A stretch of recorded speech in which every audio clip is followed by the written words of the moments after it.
What does it mean to live a resilient life? I'm Ryan Manion. I lost my brother to war and my mom to cancer, and I've learned a lot about myself along the way. Now, as the CEO of Travis Manion Foundation, I'm on a journey to explore what it means to be resilient against life's many challenges. Join me and some incredible guests as we ask ourselves the hard questions and define what it means to struggle well. I have a special offer to let you know about from our partner, Starbucks. This May, for every military e-gift card purchase, Starbucks will donate $5 to be shared evenly between Blue Star families and the Travis Manion Foundation, helping those who serve, veterans, and their families. It's a simple way to give back and show appreciation for the sacrifices that they make for us every single day. Joining me here today is my friend and Gold Star sister, Sarah Ross Geisen. Sarah, I'm so glad to have you on the show. I'm happy to be here. And it's so funny because this morning was like a super stressful morning. I woke up late. Travis woke up late. There was just all sorts of stuff. There's like people outside working on the house. And it was one of those like mornings that I feel like you and I have texted about. And so I was like, and I got to get downstairs. You know, Sean and Tom had already showed up. They were in the studio. They were getting set up. I'm still trying to make school lunches. And I was like, I actually feel like this is how I'm supposed to feel right before you and I talk. Yeah. So, all right. Well, 100%. Yeah. I think it's probably best to share how we became connected before we share our larger stories. But, you know, it was a little over 6 years ago. We were getting ready for our annual TMF gala. And Boeing has been a great partner to the Travis Manion Foundation for many years. And I was able to form a great friendship with someone that used to work on the philanthropic team at Boeing, a guy by the name of Jason Pock. And Jason was going to be at our gala. And I will never forget, Jason called me, and it was at night, which was kind of weird. You know, we were friends, but we didn't have that kind of relationship where he was calling me at night. And I remember I answered the phone and he was so distraught. And he had shared with me that his friend, Drew Ross, had been killed in Afghanistan. And, you know, and I was like, Jason, I'm so sorry. And he was, you know, talking about what had happened. And, you know, I mean, Sarah, it was that when Travis was killed, it was like Travis was killed today and this guy was killed the next day and this guy was killed the next. I mean, it was during the surge. There were many casualties in the Iraq and Afghanistan war. When Drew died, it had been a long, long time since someone had been killed in combat. And so it was really kind of a shocking news to hear. Army, active duty Army, West Point grad, one of Jason's classmates. And his next response to me was, and the reason that he had called me was he said, Drew has a sister, and I really want you to talk to her. And I was like, absolutely. Like, give me her number, however you want me to do this. I said, you know, I don't know if I should reach out today. Maybe we give it a little bit. And I don't remember the first time we actually connected, but I remember that call. And it was like, okay, I've got this mission now. I've got to connect with Drew's sister. And, you know, again, we'll talk a little bit more about the loss of a sibling and how unique that is. But it like really hit me, you know, when I learned about his death. And we went in a few weeks later to our gala and we remembered Drew that night and we talked about Drew and, you know, and it was this moment where we shared with the people in that room that we were still a nation at war, and there were still men and women that were giving their lives and serving and sacrificing. And I think it was this kind of reminder of like, wow, yeah, this is still happening. So all's that to say is, since then, we've become very close. I feel like a kindred spirit to you, and we text about, and that's why I laughed this morning, because we text about the most random, ridiculous stuff. And you're also, and I think another reason why I feel so connected to you is you're not only a Gold Star spouse, but you're a Marine Corps spouse, or Gold Star sister, but you're now a Marine Corps spouse. So you live the Marine Corps life too. So you get the whole Marine side of things, and you've got a bunch of kids like I do, and there's a lot of similarities. And you and your brother were probably about the same distance apart in age as Travis and I were. And so, yeah, I remember when everything happened, and I had one of Drew's really close friends that kind of took the charge for all of the West Point communication, because, Drew had friends everywhere. So when it all happened, I was like, I cannot get everything wrapped up in my brain to contact everybody. I know everybody's going to find out, but I want to keep tabs on everybody. I wanted to hear from everybody and see how they were doing. And one of his friends was like, I've got it, don't worry. And then, a few started to reach out. Jason was one of the first ones. And I think it was this spring after we lost Drew that you and I finally talked. And, Jason had said, hey, I have this friend. We met when we were doing the Bush thing. And he's like, she's a Gold Star sister, and I really think that you guys should talk. And I was like, I would love that. I'm kind of drowning, trying to figure this all out now that we're, like Dover had happened. All of the things had happened, and you're kind of going through the timeline. And I was like, at what point can I talk to somebody that's like me, where I'm trying to take care of my parents, take care of my sister-in-law, take care of my children, because nothing was stopping, the second I was notified, my kids still needed something. But, he's like, she's going to give you a call. And I was like, sure, sounds great. He's like, here's her number so you can save it. And I see Ryan Manion come through on the text. And I was like, Jason, you didn't tell me you were connecting me with like the Gold Star sister. And he was like, Ryan? And I was like, well, I know Travis. I was like, Brian's a logistics officer too. I was like, went to the academy. I was like, he wasn't far behind Travis.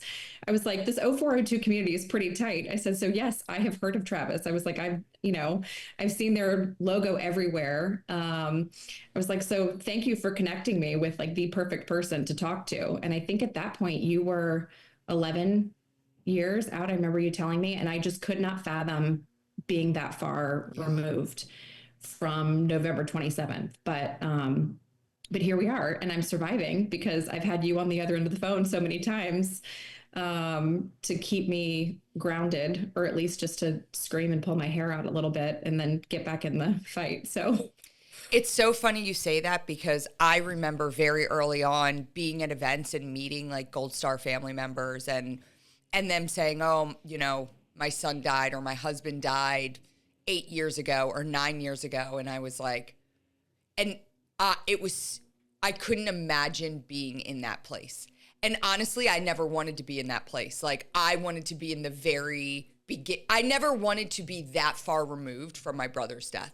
And, here I am just remembering the 18th anniversary of his death, and it doesn't seem real.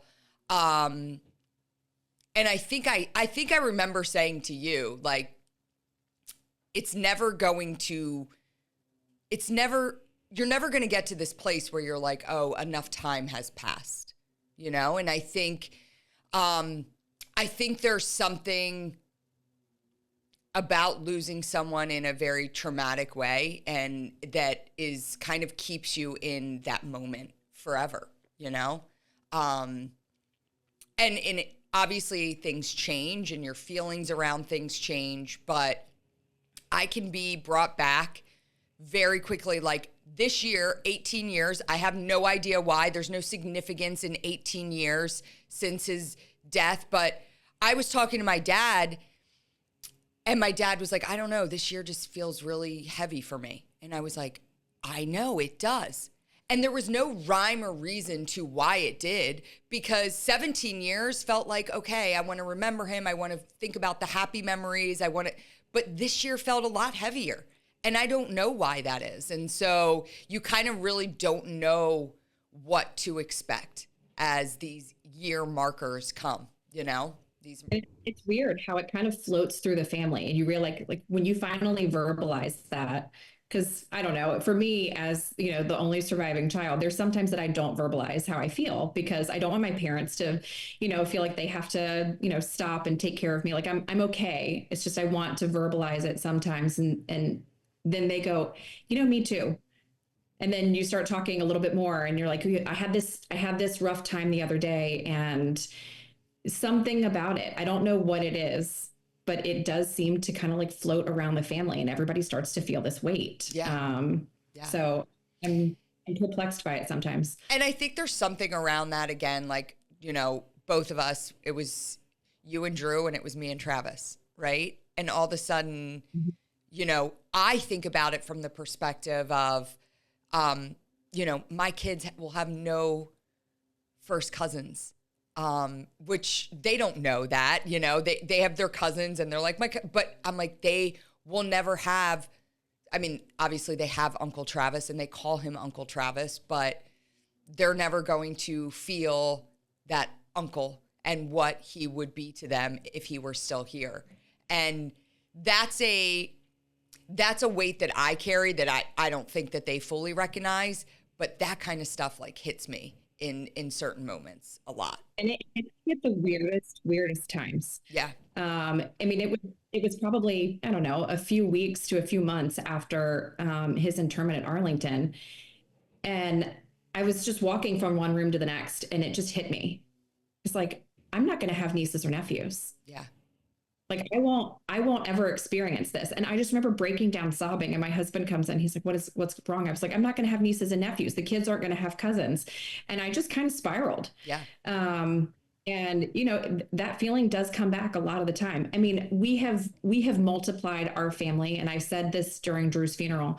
Family was not limited to bloodline for Drew. And that was kind of something that we both felt. We made sure we brought our friends in. Our friends came to my aunt's house. Our friends came and hung out with our grandparents. So we made our family too. But I have their kids, and it's wonderful. And I have godchildren and all of that stuff now. But still, they're not my brother's kids, and they're not my niece and nephew. And it's a very different feeling to just realize that that's a really final thing. Mm-hmm. I remember, speaking of like from the sibling perspective, I remember it was after I ran the Marine Corps Marathon, the October after he was killed. And I was we had finished the marathon. We were staying at the Gateway Crystal City Marriott, and we were in like a hospitality suite, and there was a bunch of food out, and I was sitting on the couch because I was so sore. And it was a Gold Star mother that came up to me, and she was in the room, and I was literally like eating a cheeseburger, not thinking about anything other than the soreness in my legs. And, I wasn't feeling sad. Nothing. I was just in the moment, pretty lighthearted. Like I just ran a marathon. And a Gold Star mother came up to me, and she sat down next to me, and she said, I just want to acknowledge how hard it is to be a sibling in a loss like this. And she said, I immediately started crying, like immediately just started crying in front of everyone. And everyone's like, what? And she's like, I'm sorry. And it was something I hate this word, but something triggered me. And when she said it, she said, you kind of like the siblings are kind of forgotten in the process, right? Like nobody's checking in on how the siblings are. It's like the parents, the spouse, the children. And I think,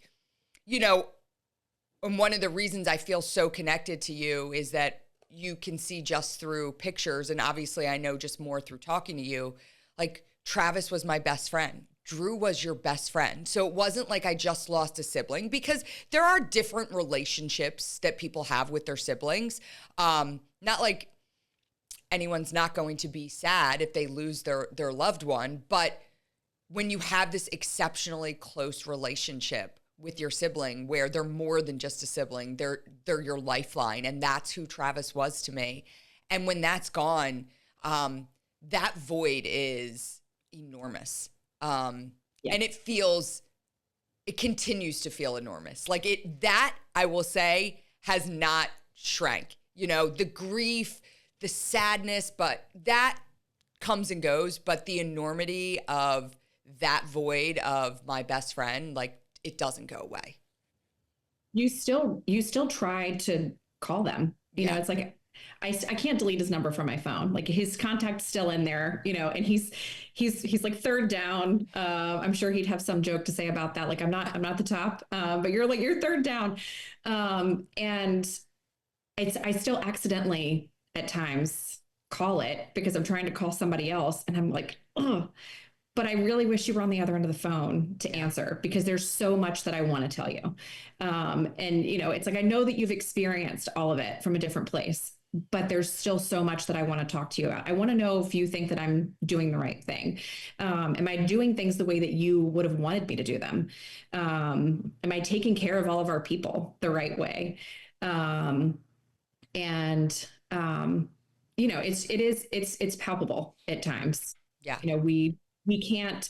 I remember going through, you know, we were blessed to have so many people that wanted to come pay their respects to Drew for the funeral home, but we had 2 nights of visitation. And I remember standing there. I started to get sick because, you know, you're around a ton of people, your immune system crashes, you know. I was drinking whiskey and tea, and people were probably like, Sarah's handling this terribly. But, you know, I was like, no, my throat just hurts. Like, I'm losing my voice. But so many people were saying, you know, and not that these weren't true statements, but how's your mom doing? How's your dad doing? Right. How's Felicia? Like, stay strong for your parents. And I felt every single one of those charges. And it's just like the weight just kept piling onto me like brick after brick. And I was really grateful for the people that I had there for me. You know, they were grieving Drew as well, but they could see me across the room, and they've known me for so long. You know, my husband, my best friend, and they see me and they're like, oh, we need to go pull Sarah for a second. Yep. Because I wasn't going to step out of the line. I wasn't going to not receive somebody who wanted to say something about my brother. What if I was going to miss a story or a memory? I didn't want to miss any of that. And that's why I've tried to remain as available as I can to everybody, because I want to take in every story that everybody has about Drew, because they experienced so many amazing things about his life that I never did. Yeah. You know, he could tell me about him, but I wanted to hear it from somebody else's perspective. So that sibling weight was something that I knew I wanted to focus on immediately. You know, I reached out to the other siblings almost instantly. You know, we were at Dover, and I remember talking to our casualty officer saying, are there any other siblings here at the Fisher house? Because I feel like I need to talk to somebody. I need somebody to get through this with. And I'm very grateful that I have a friendship with one of the other Gold Star sisters from that incident. But we have the great ability to be able to text each other expletives on a Tuesday if we want to, or just say, you know, I'm in my feels this morning. And just to have that person is like, it's super huge, because they're not your person, but they're an extension of your person. And you can still get that out to somebody else that totally understands, which is why, you know, I've been so grateful that I got connected with you, because I know that you're on the receiving end of that with a million other things going on, but you understand, you 100% feel it. And I know that I have a place that I can go to with those feelings. And, I can brain dump on you and then I can go about my business. I can go on to the next thing. And I'm like, Ryan will deal with it later and we'll catch up. But I can get my feelings out immediately if I need to. Yeah. So, but that sibling loss, I tried to reach out to other siblings with other losses after Drew. There were losses that followed, in early 2018 or 2019 and going forward. It's wild to see how the Gold Star Network is connected. Like I say that the Marine Corps is super small because my husband and I can't go to functions without knowing somebody. Of course. But the military community as a whole, I would see somebody else post something about another KIA, and I would very quickly be able to get in touch with their sibling via social media. And I would just say, hey, caveat, I hated hearing the words, I'm sorry, but I am, and I don't know how else to verbalize that to you. You owe me nothing, but I just want to let you know that I am here if what you need to say is angry and you don't want anybody else to think that you're, I don't know, having a really tough time, that you're spiraling out of control, or that you're irrationally mad about the loss of your sibling. If you want to, get frustrated with your parents, with somebody where it's safe, I'm here for that. Just know, like, there are a lot of things that as siblings you don't, you're not privy to, and it was little things, and it's not that anybody tried to leave us out. And that was one thing I tried to focus on. And you helped me a lot with that, was that nobody's trying to be rude. Nobody's trying to single you out. It's just that you're not the first thought. And that's okay, because we are each other's first thought, and we can keep each other going through it. But that it's hard. And I'm very grateful for the other Gold Star sibling relationships that I've been able to form over the last 6 years, because they help me just as much as, the next person. So it's huge. I think it's important for, as we talk about the loss, I would love for you to share Drew's story if you're comfortable with that. And what aspect? Story? There's so much to tell. There's so much. Okay. So I'd love for you to share, getting that knock on the door. Tell a little bit about Drew and his background and what he was doing, because he was doing some big things over there. And then, what that knock on the door looked like for you.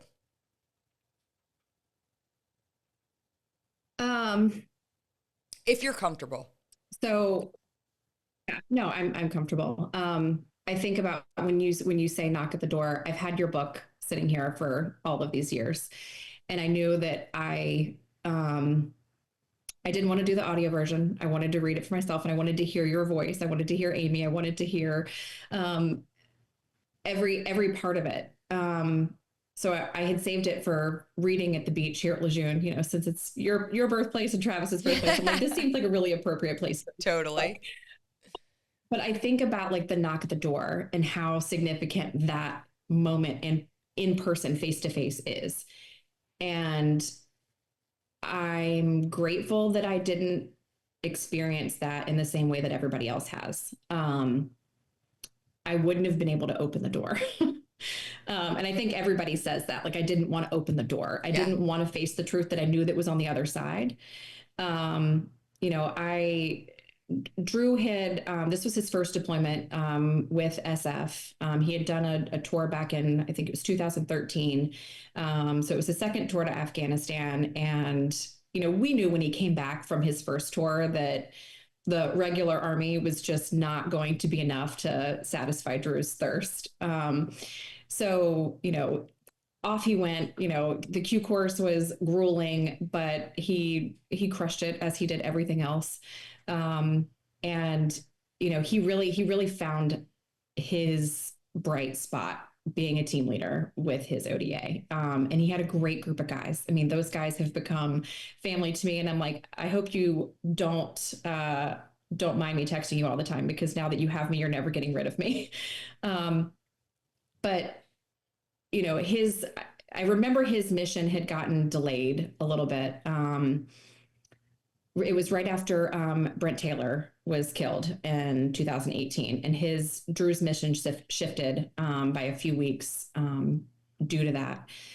And he had gotten into the habit of calling us on the first tour every time he was getting ready to go out, and I'd kind of said ahead of time, maybe don't do that this time. Your situations are different. I don't know how well everybody's going to handle it. I'm not stupid. My husband was really able to help me get through his first tour. That was the beauty of, I'd started dating my husband and he had already been to Afghanistan. So I was able to say, where is Drew geographically? Where is this? I couldn't watch the news much, but he could help me understand the types of vehicles that he was in and help inform me so I could be less nervous. But to be able to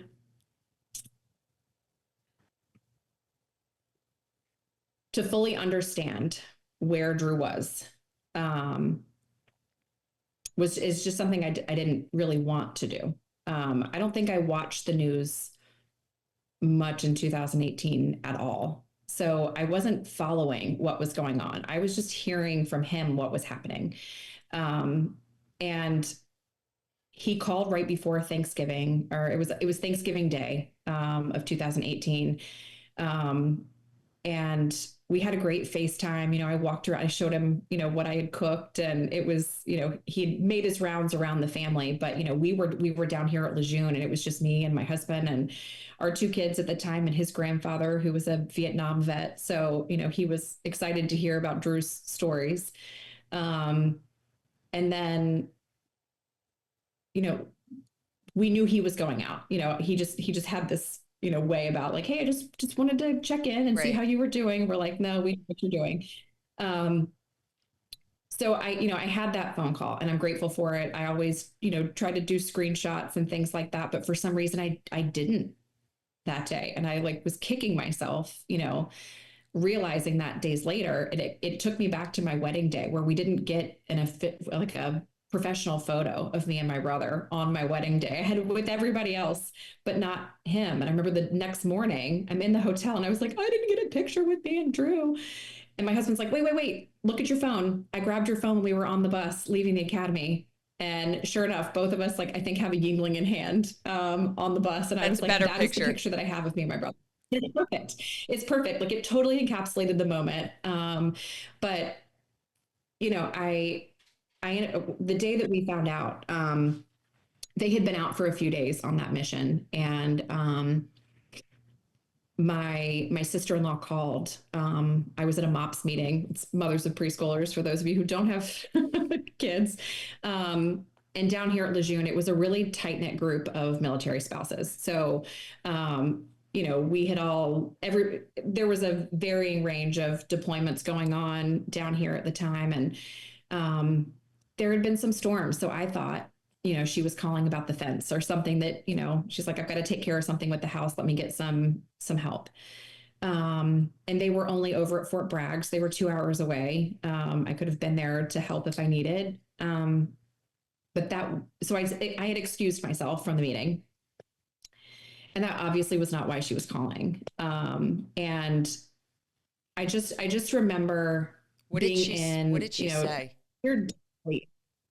She just said, I'm so sorry. And I'm thinking, I don't know, what are you sorry about? And she's like, I'm just so sorry. He's gone. Drew's gone. And I just you start to ask the question. She's like, what do you mean?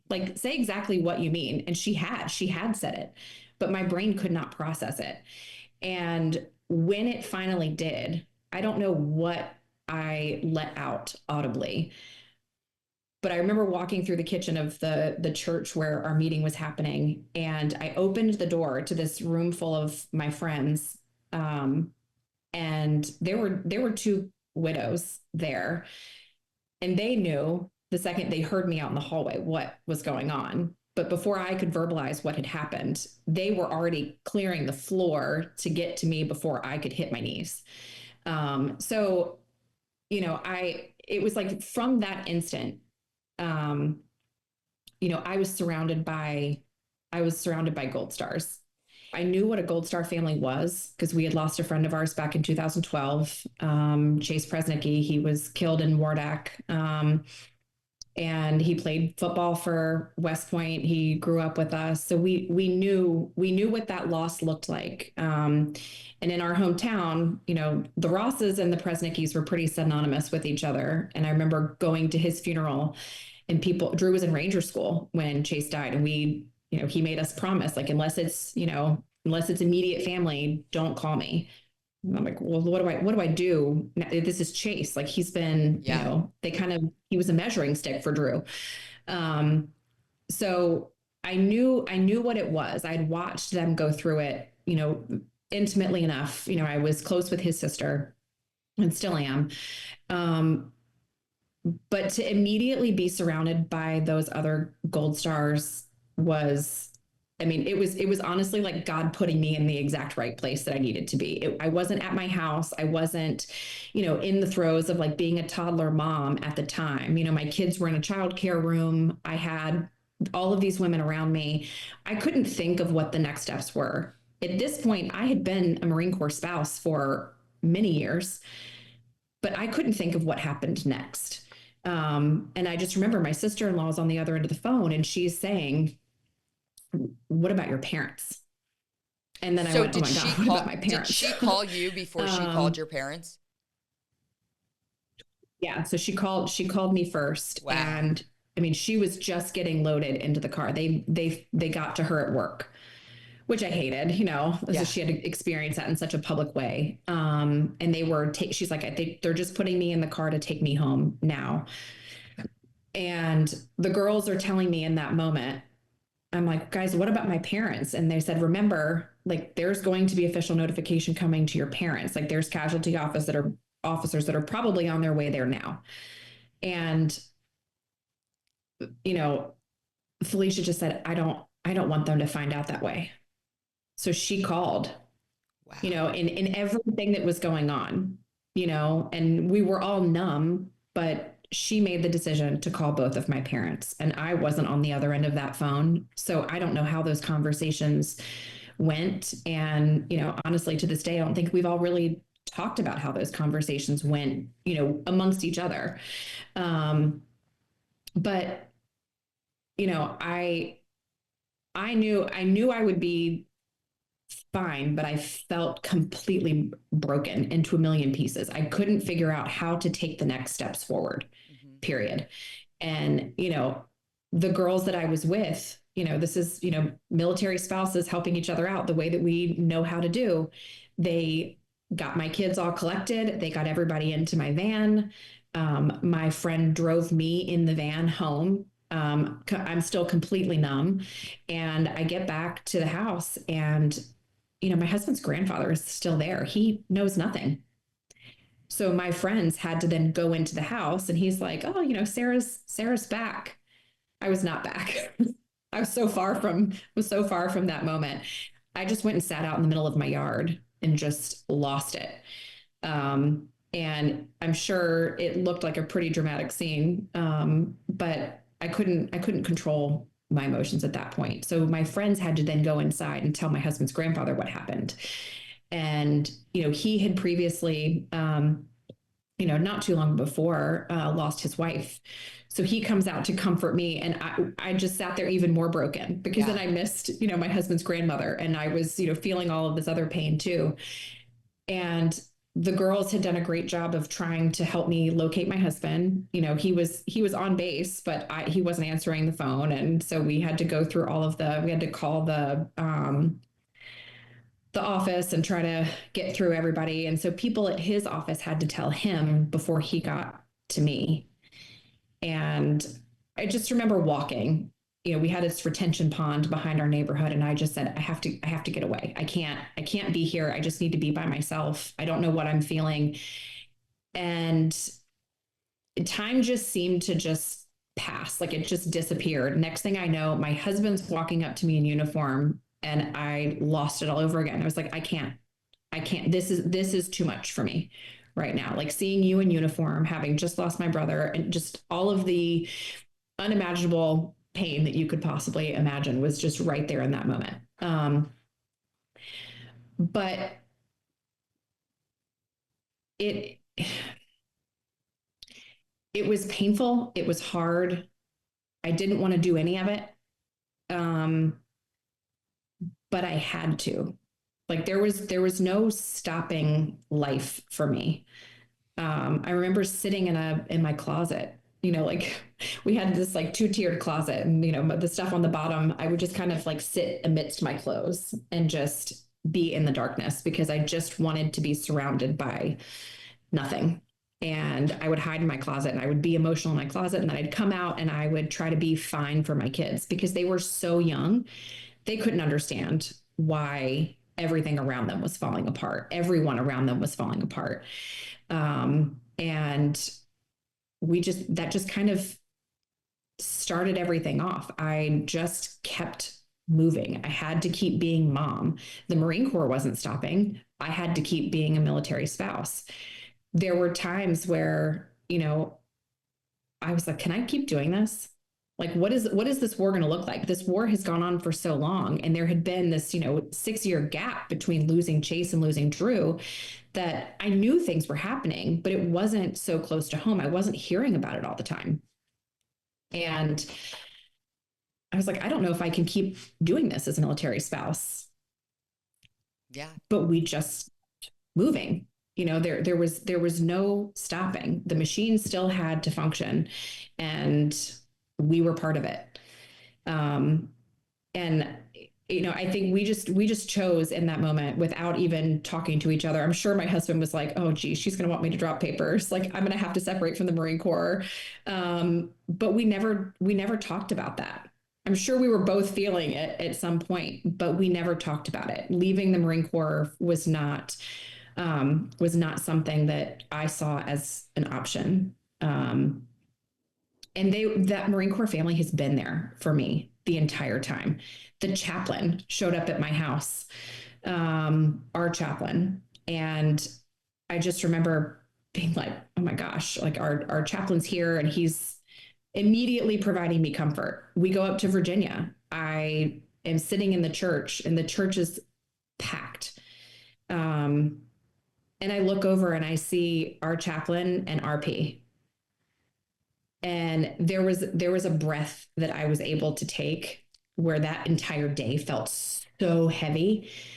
But having them there and having my Marine Corps family there, and then adding onto it all of this amazing Army family that I've had, um, that just kind of rooted us at that point. Like, nope, nope, service is what we are called to do, and we're going to keep doing it. There's going to be more families like us, and I will be damned if they're going to feel alone.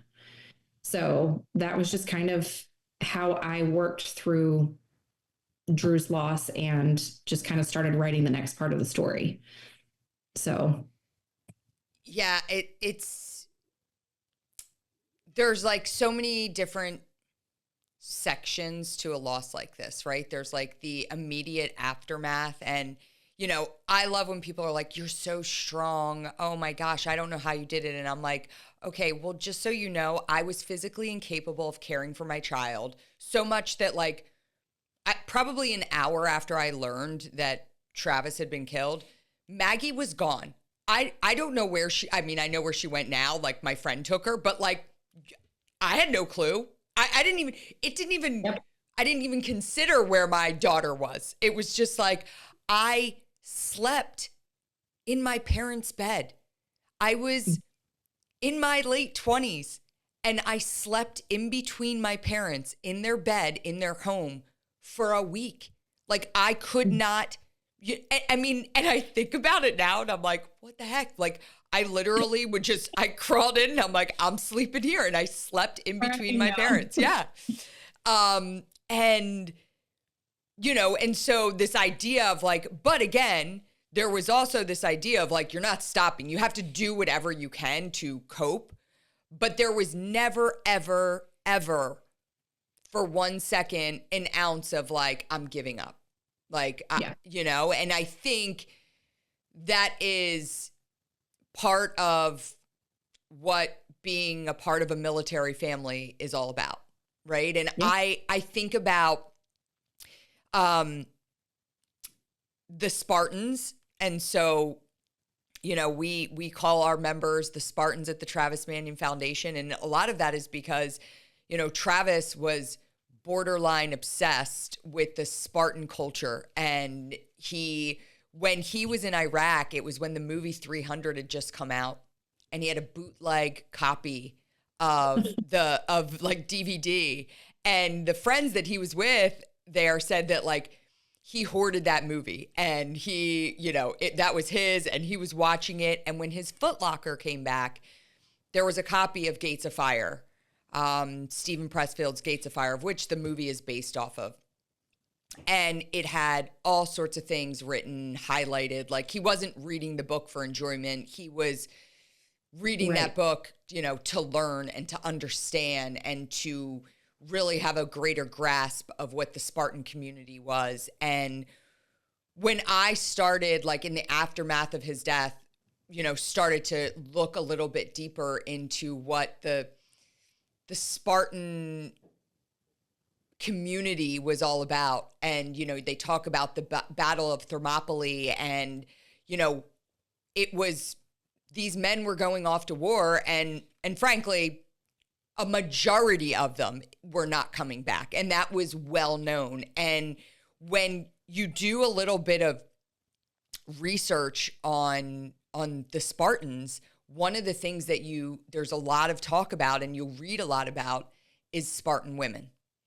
Yes. And the strength of the Spartans was because of the women that they left behind, because they knew that the chances of them coming back were slim to none, but they also knew that they had married, and they had mothers, and they had other women's siblings in their life. These women were going to make sure that things continued the way that they needed them to. And so they were going to raise the next generation of those warriors. Yeah. Yeah.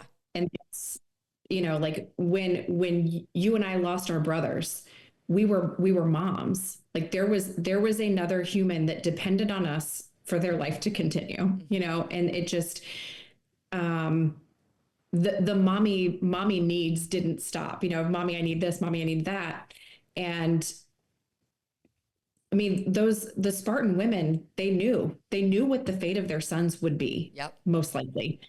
And they still continued the course, and this is something that you have now with Maggie, going in. And it's something that, maybe in a few years I'm calling you going, I don't know how to do this.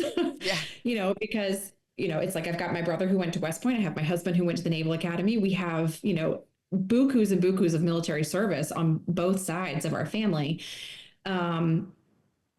But we're not trying to push our kids to go to either. I mean, it's a really fun rivalry in our house. My kids try to figure out, who do we want something out of? They say go Army or go Navy, depending on which they want to give them something. But I mean, my oldest is pretty loyal to his godfather, and he's like, no, it's always go Army. I love it. But you do have to continue. You're carrying on Travis's legacy, and I'm trying to keep Drew alive for everybody as well. But we do have these kids that we're raising along to understand the character of somebody who was willing to put everything on the line and did. And I say this to a lot of people when they say, how guys that say it shouldn't have been Drew, or it should have been me instead. And I'm like, it absolutely was not supposed to be you instead of Drew. This, while terrible, I am firmly rooted in the fact that it was not an accident. And I know the character of my brother and can assume Travis's as well. If there was a moment where time could stop and, there's lights and, God comes to you and says, it's you or him, Travis and Drew both would have said, it's me. It's me. Yeah. It's 100% me. He has kids, take me. Let it be me. Let him go fight the fight, stay in the fight, be there for his kids. I will take this one.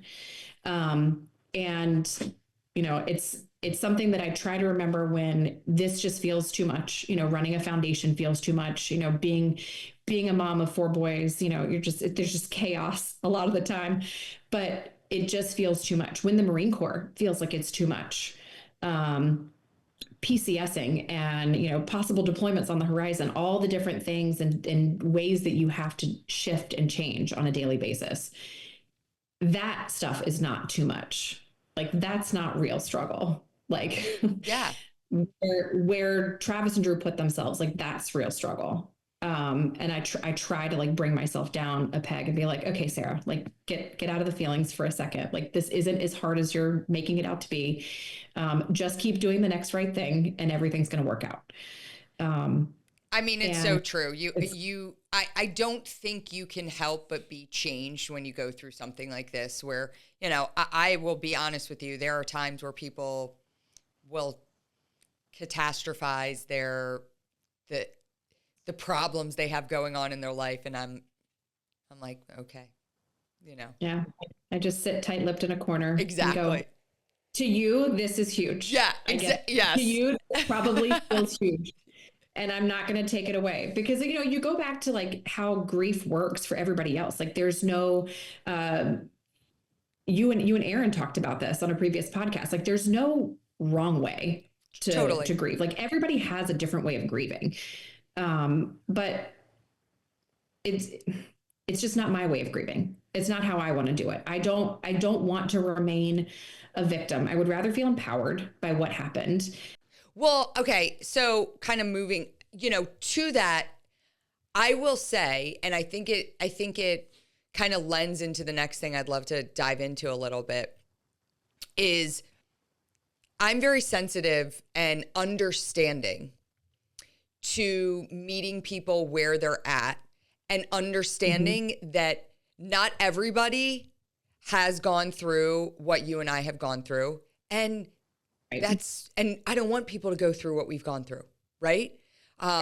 We, you often hear in the Gold Star community, and again, I always say, like, we use a lot of acronyms on this show when I have someone that's military background, but Gold Star is someone whose loved one has given their life in service to this country, particularly killed in action, which both Drew and Travis were. But the Gold Star community, one of the first things I remember being at something and someone said, well, welcome to the club that no one wants to be a part of. And that hit me, and I was like, shit, I don't want to be a part of this club. Get me out of here, but yeah, oh, it's so fun. But the beauty of that club is that you get to meet some of the most incredible people, and they are extensions of those we have lost. And so I am so grateful for the Gold Star families that I've met through this journey. But I'm also very reflective of the fact that, again, Travis had lost a few friends prior to him being killed. None that I was particularly very close with, but he was close with them. J.P. Blecksmith, Ronnie Winchester. These were Marines that graduated from Navy a couple years ahead of Travis. And I remember when they were killed, and I remember how hard that was for Travis and that loss. But I was very much like you. I didn't watch the news. I didn't want to think about what Travis was doing over there. I didn't want to talk to him about what he was doing over there. In fact, when I would talk to Travis, we did not really talk about what he was doing. We talked about what I was doing. Like, he was like, tell me what's going on with you. Tell me how Maggie's doing. He didn't want to tell me what he was doing either. So as much as I didn't want to hear it, he didn't want to tell me. And so we didn't have those conversations. And even though, when he was killed, it was on the news every night, Sarah. Every night, the nightly news would run pictures and names of service members that were killed in Iraq and Afghanistan. So It was in front of your face every day. Still seeing that every single night, I never, ever thought that Travis's face would be up there.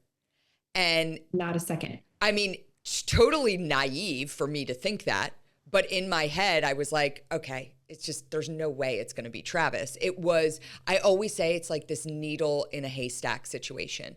There were so many men and women that were deployed. The odds of it being Travis were slim. Like, that's how I rationalized it in my head. And that's honestly, looking back, I think it was like a protection measure in my part. Like, I think that's how I got through the days of him being deployed. It was like, okay, he's fine. He'll be back soon. It's not going to be him. And so I even downplayed his deployment on many levels. Like, I didn't really talk about it. Like, people knew he was in Iraq, but it wasn't something that I led with or anything like that. How's Travis? Oh, he's doing good. Yeah, he's doing good. Yeah, I talked to him last week. Everything's great. So after he was killed, you know, I started to think about where I was as an individual prior to his death. And which kind of leads me into, like, I'd love to talk more. This is our Memorial Day episode. I want to talk about Memorial Day. And I want to start by saying that, and I think it's a fair statement. I think it's a true statement. And I think it's worth people hearing this statement from me, a Gold Star sister, that prior to Travis dying, I treated Memorial Day as a 3-day weekend.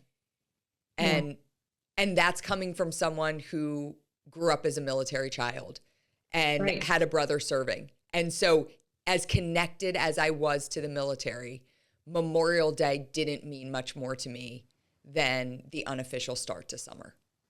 Yeah. Yep. I think we've all been in that place. Because I'm sure, like Drew, Travis probably loved Memorial Day. We were at the beach together every Memorial Day. Yeah.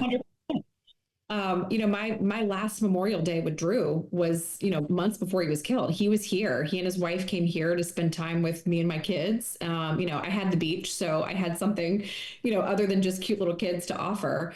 But, you know, my husband was deployed and I, you know, was like, yeah, please come. I need some help. Like, let's have a good time.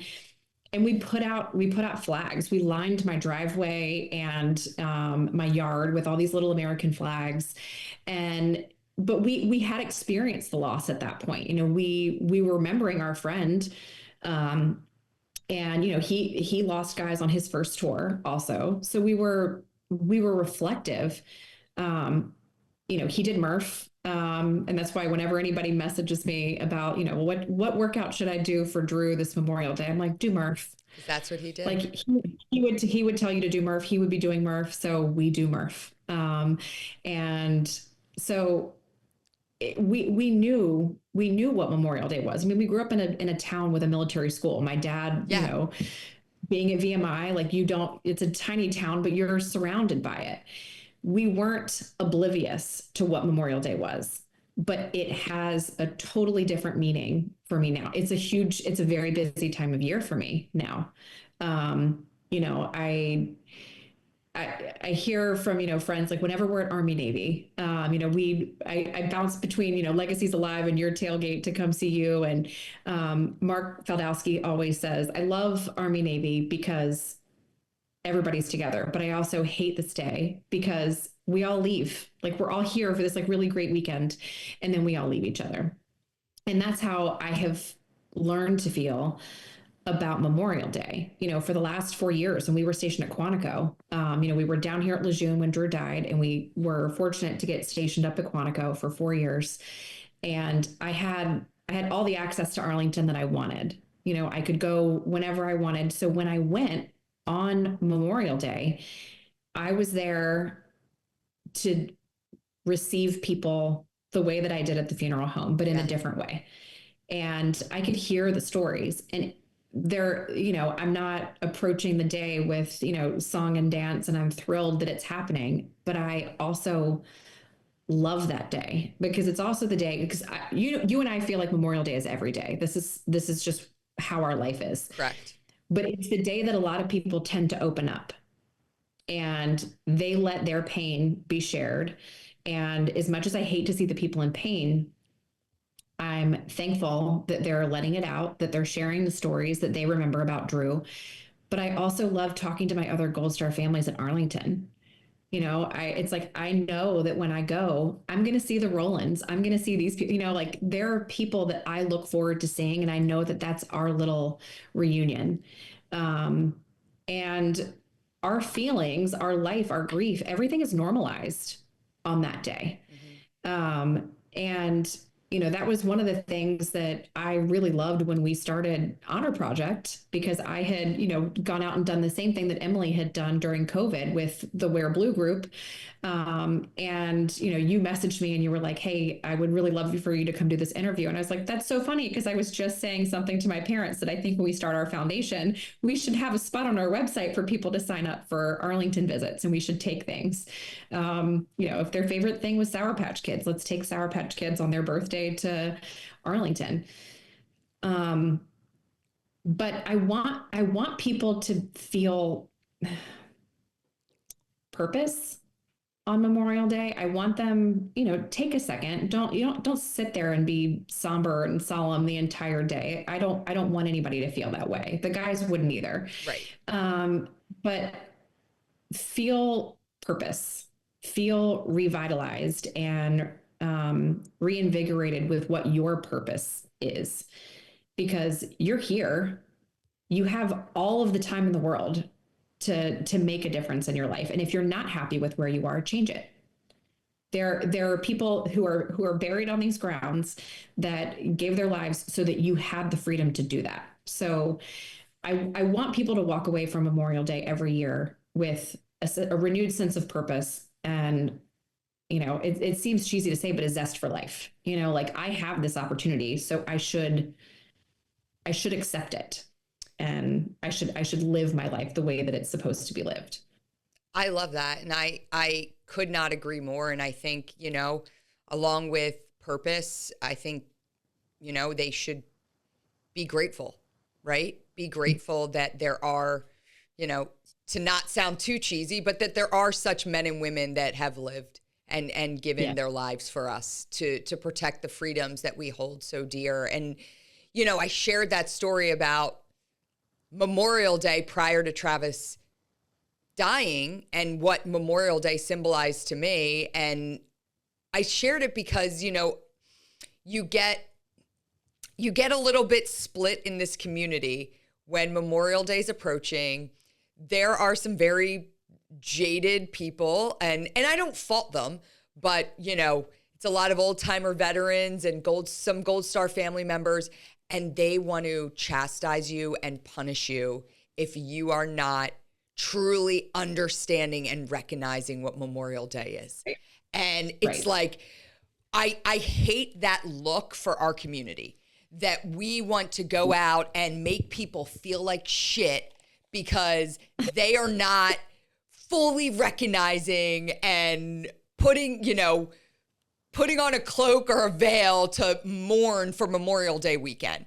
And I'm like, that's not what our brothers were doing.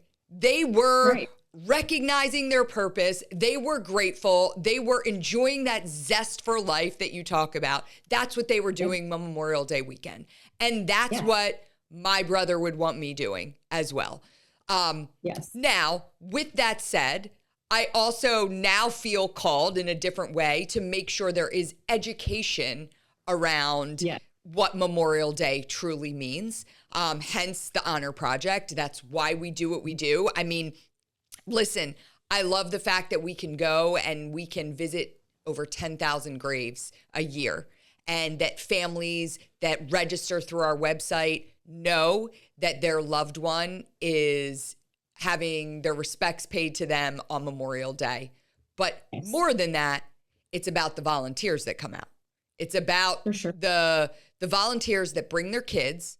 And so for that 1 or 2 hours out of that whole weekend, those families are at a veteran cemetery, and there's this education piece to this is what Memorial Day means. And so I always say every year, I'm like, listen, go to the beach, go to the pool party, go to the barbecue, drink a bunch of beers, eat hot dogs and burgers. But while you're sitting there, turn to the person next to you and share Drew Ross's story. Hey, it's Memorial Day weekend. I want you to hear about this awesome guy that I just learned about. Like last year, I was purposeful, and I'm going to learn the story of a World War I veteran, right? I wanted to, because it's not just this post 9/11 generation. Like, this is the history of our nation, men and women who have been, stepping forward and called to serve. And so I always say, like, learn the story of one individual and pass it on to someone else while you're enjoying that weekend. But I do get caught up in, like, people making you feel bad about, and it's people from our community, frankly. It's not. Well, you've experienced it too. I'm certain, to be the token griever too at an event. You're invited, and you're, at this point, when you're a new Gold Star, you don't really know. You accept invitations to go to everything because, you and I have talked about this. You don't know how many opportunities are going to be offered to you in the beginning. You and I have been afforded a lot of opportunities. You've afforded me a lot of opportunities that I didn't think I would have. But I don't want to sit there and cry on command for you. What I know about my brother is the goofballs driving to Smith Mountain Lake for a vacation and singing Call Me Maybe and recording it in the car and having that, that thing has gone to the ends of the earth at this point. And it's something that it's shown up on the news. It's, I love it. It's slightly embarrassing, but did we know at the time that we were recording this moment for ourselves, that was going to be such a huge thing? That's what gets me going on Memorial Day, is remembering those times that I had. And to your point about sharing Travis's story, sharing Drew's story, sharing Brendan's story, like everything, share those, but also talk to the people that you're with and tell them what they mean to you too. Because one of the things that is so huge for me during my husband's deployment in 2018, before Drew left, I was, maybe this was 2017. I was pregnant with my second, and Brian was deployed. And he missed the birth by 10 days. So, I get that feather in my cap as a Marine Corps spouse. I did it without my husband here. We did it over Zoom, but I remember Drew looking at me at one point and just saying, I can't take a compliment either. I'm really terrible at it. And Drew is so sincere. He goes, "I'm so proud of you." And I went, "Oh, okay." I was like, "For what?" And I made some joke probably. And he goes, "No, seriously." He's like, "What you're doing is really hard." He was like, you had a baby. You're going to have a baby without your husband here. Like, he's in a different country. And I'm sure I was like, well, he's not like on the front lines somewhere. Like, it's okay. I'm okay. And he's like, "No, this is still hard. Like, you're still choosing to be a military spouse. You're still having kids. Like, having kids is hard." And, I think back to that conversation, and I wish that I had taken it in and really truly said to him, "Thank you." Yeah. And told him how much that meant to me, because those are the conversations that I replay over and over in my head when I'm feeling distant from him, or I'm feeling like, "Oh God, I don't know if I'm doing any of this right." Yeah. And he said, "I'm proud of you. You're doing really hard things." And, Drew and I, we made it a point to make sure that we called our friends, that we checked in and things like that. But Drew was really good at that, for a guy. He called to check in with everybody about what was going on. How was the new unit? What's training for this? What's the next course you're going to go to? How's your family? And that was the stuff that resonated after Drew died, was that people said, "Oh, he was my best friend." It's so funny. It's so funny you say that, because that was the one thing Jason said to me when he called. And Jason Pock is a West Point grad who is a amputee, a double amputee. And he said, "I'll never forget, Drew was one of the first people that showed up at Walter Reed." And, I remember that name vividly. Yeah. And he said, "I'll never forget what he did for me," And so I think he felt so compelled to be there for you guys because of what he had done for him. So. And I remember Drew just thinking, "Gosh, like, what do I do for Jason?" Yeah. Like he also felt like his visit was not going to do anything for Jason. And Jason and I've talked about that multiple times, like that was huge. And it wasn't a grand gesture, but it's not grand gestures all the time. It's being there in the little things. And I think you've said this about Travis, was that, Travis was there in the little things. He was there in the big things, but, it was the little things that prepared him Yep. for big things. And I remember hearing you say that. And I was like, God, if that's not Drew in a nutshell, and that's something that I try to encapsulate and again, take it with me when I feel like I am just sucking at life. And it's just, it's so unfortunate when, you know, we are in the positions to be the token grievers and we're like, I'm sorry, I can't perform for you today.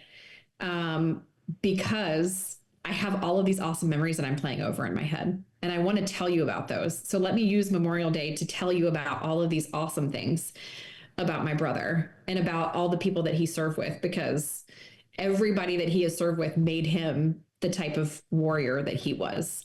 Yeah. Like he didn't get there on his own. So like be mad, sure, that we're not grieving and treating Memorial Day the way that you want us to, but also like let us do what we need to do. This is really hard. Some of us get through things with dark humor, like some Oh of God, us yeah. comedy is a crutch, and that's how I get through life. So Well, I think people realized very early on that I was not the token griever. And it was in the very beginning, they're like, well, why aren't you crying? And I'm like, because I'm not going to cry in front of all of you. Are you kidding me? Like, it's not happening. I am an open crier. Yeah. I don't want anybody to do that. And we always joke because Amy could cry on the drop of a hat. Like, I even know like trigger words that I could say to her and she'll just start tearing up. And so we would like balance different events after Brendan was killed. And I'd be like, Amy, you got to go to that. They're looking for the waterworks. This one is not for me. Like you go represent. That is how things go. Yeah. Like what people are looking for. But I think that you guys with your foundation, you've created those types of events that are super empowering. And whenever anybody's trying to understand, like, well, what is the Drew Ross Memorial Foundation? I always use these words. I'm like, do you know Travis Manion Foundation? I love it. I'm like, it's that on a smaller scale. I'm like, so everything I said, if you've heard anything about Ryan, I said, then you understand me. I said, if you've heard anything about Travis, you understand Drew. And I just want that to be, I want Drew to be a bright light for people. Like, yes, by all means, we're all so sad that he's not here. Our lives would be so much better. And to quote my best friend's mom at our funeral, I wish that I didn't have a reason to know you. Totally. I wish that you and I had never met, because then the guys would be here. But we do, and this is where we are now. And I'm going to take what we have and make good things out of it. I'm not going to be sitting here in my grief on a daily basis, but it hits you in waves, and you're like, man, that just took my legs out from under me, and I wasn't expecting it. Yep. If I walk into the gym and I see that there is an assault bike workout programmed on a Tuesday, I am like, I don't want to do this today. Like there's an association with the assault bike and a workout that I just on a Tuesday, because Drew died on a Tuesday, that I don't process it well. I either put my head down and I get really mad, or I'm crying through it. And so I'm in the back of a box, somewhere crying, getting through a workout. But yeah, I don't identify with the people who get frustrated with how other people grieve on a particular day, because everybody's got their own experience.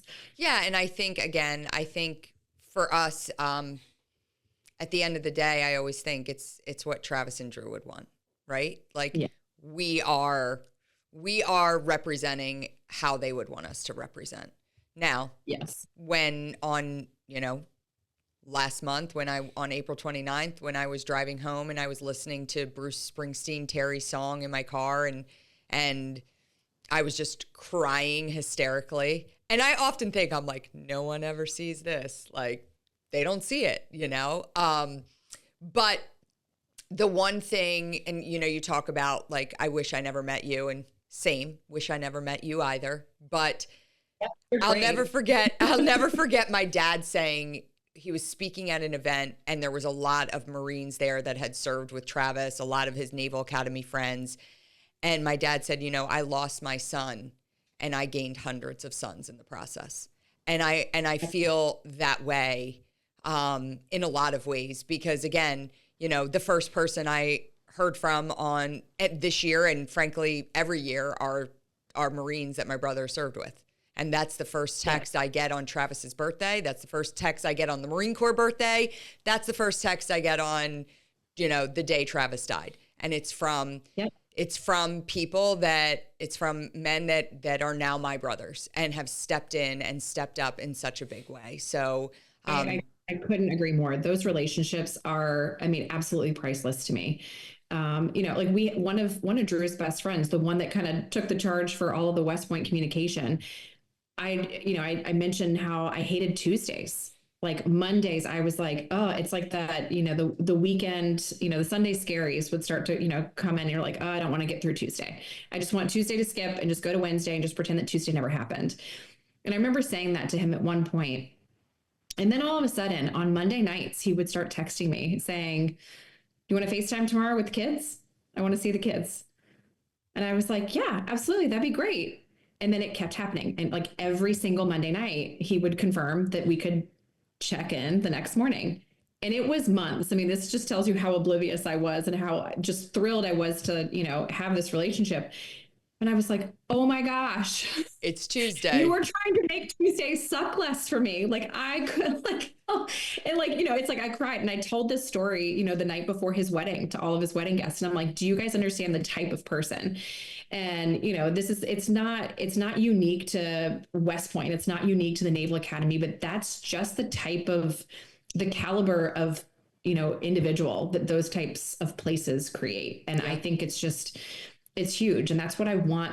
I want people to understand that about Drew. I want that to be something that they can, put on themselves and say, I can be better. I can do more, whether it's fixing something with your family or, just being a better person in general, being nice to the person in front of you at Food Lion, because you don't know what they're going through.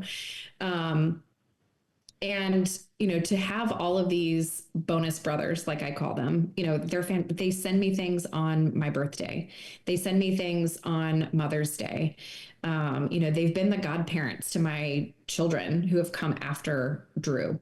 They've stepped up to be in Drew's place as a godparent. And they don't have to do that.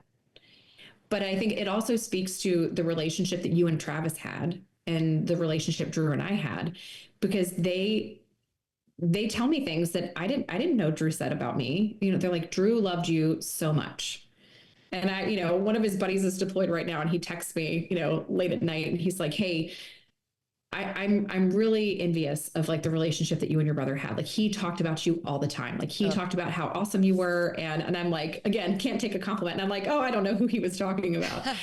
But, he's like, he loved you so much. And I'm like, wow, like he talked about me in those spaces. And you think about them on deployment, like what they were doing. They're sitting around there and they're talking about their families. And, I was part of that. And I'm just kind of, I don't know, dumbfounded at times that he thought that much of me when I thought that much of him. Like I knew we were best friends. I knew we were close, but those two kids that were, splashing around in a blow up pool didn't know how important those memories and those relationships were going to be. Yeah. Well, and I always say, and I think about this a lot, like as exorbitant and painful and tragic the losses that we suffered, like how lucky are we that we had them for the time that we did, Yeah, 29 years was not enough, if you ask me. It never, no amount of time would have been enough time, but we are still so incredibly lucky. And I know, Travis and Drew are not far from us at any given moment. I'm sure there are things that happen in your life. You're like, damn it, Travis. There's times I'm like, every what day. Are you whispering in, what are you whispering in my kids' ears right now? Because there's no way that this is authentically created in their little brains. But we are really lucky. Yeah. Sarah, thank you so much. Again, we're kindred. I don't know another way to say it. It's just, Yeah.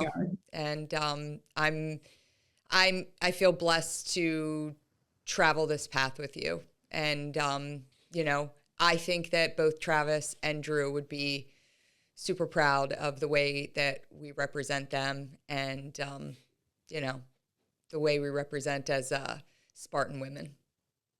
Yep. Yep. We keep going. I one of these days I will get to Puerto Rico with you. You and I are I've gonna asked you every we're year.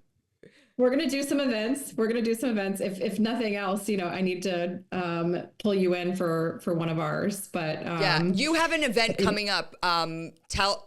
Just because I know it's coming up post this in June. Share yes. that with us real quick before we wrap things up. Yeah, we have the second iteration of the Legacy Rock and Roll. We created this. My dad is currently, he's a short timer. So he's getting ready to retire, but he's the director of military student services at my alma mater at VCU in Richmond, Virginia. And we created this event to really kind of bring together the student veterans with the local veteran community. And it was after GWAT that we really wanted to do something, because 2021 happened and we're all kind of left with a lot of feelings, right? You and I talked about this when we were at Arlington years ago, and we wanted to do something. And also, like you said, educate the younger generations about what GWAT was. Like, how did this all start?